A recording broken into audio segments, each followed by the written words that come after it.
Bienvenue à tous dans cette nouvelle vidéo. On se retrouve pour la troisième et du coup dernière analyse pour ce mercredi 20 avril 2022 sur les Pokémon de la deuxième génération. Et le Pokémon que l'on va faire dans cette vidéo, c'est Culbutoke. Alors Culbutoke, qu'est-ce que c'est? C'est un Pokémon qui est bien connu dans le jeu pour posséder un des meilleurs talents du jeu. Et c'est la seule chose qui le rend utile. Mais il se trouve qu'il a perdu. En fait, c'est la seule chose. Si tu le retires, il devient encore plus nul qu'il ne l'est déjà. Mais il est quand même assez populaire pour ça, hein, évidemment, puisque c'est un des rares à posséder cela. On va le voir après.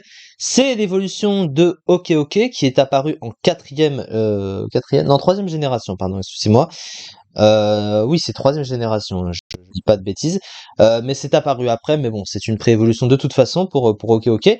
Alors, Culbutoke, on va parler de ça. Alors, il possède un type psy pur, alors, qui est vraiment pas fou, hein. Le type psy est assez mauvais, il a 3 faiblesses très gênantes pour 2 résistances, dont une allumelle, c'est le même type que Zarbi, hein, qu'on a vu sur la vidéo précédente, donc voilà, je vais pas me répéter à ce niveau-là.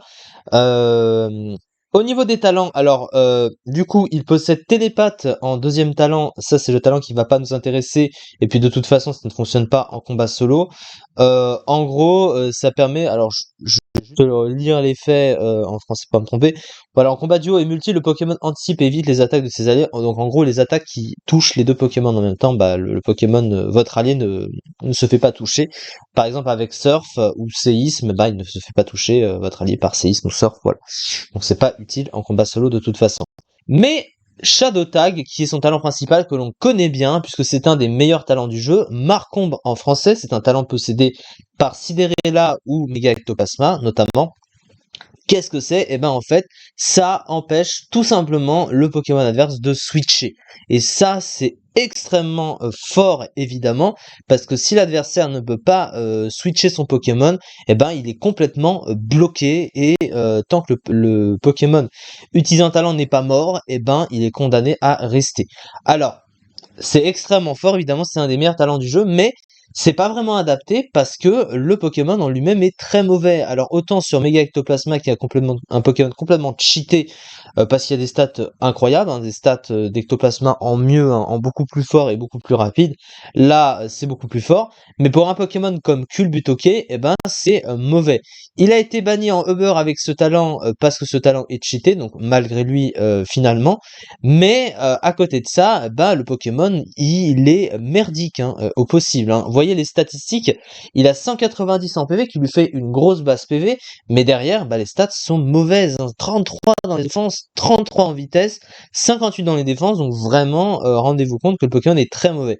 Son Moupoule, en plus de ça, est un des pires Moufoules du jeu, hein, de très très loin, puisqu'il ne possède que 9 attaques, donc un Moufoule qu'on peut presque apprendre par cœur, hein, clairement, avec des attaques, alors il est bien connu pour être aussi chiant à ce niveau-là, des attaques de renvoi de dégâts, hein, genre contre et voile miroir. Donc voile miroir, c'est pour envoyer des dégâts, des attaques spéciaux, et contre pour les attaques physiques, mais il y a des Pokémon, par exemple, bah, Ténéfix ou Méga Ténéfix, qui étaient immunisés à ces deux attaques, donc ils pouvaient éviter, par exemple, ça, mais il est tellement petit, son move pool, que c'est très prévisible. Il suffit que tu aies un Pokémon qui a provoque dans son move pool, dans son moveset, tu lui fais provoque, il peut rien faire, et derrière tu tues le Culbutoke, qui est talent ou pas, voilà, te suffit juste de mettre le Pokémon approprié si tu le vois dans la team en face avec le team preview, et finito, parce que le Pokémon est merdique, voilà, et surtout qu'en plus de ça, bah du coup ils lui ont banni son talent, et donc dans les sous-tiers, et ben il n'a plus Marcombre, et comme il a plus Marcombre, et que c'est un Pokémon de merde,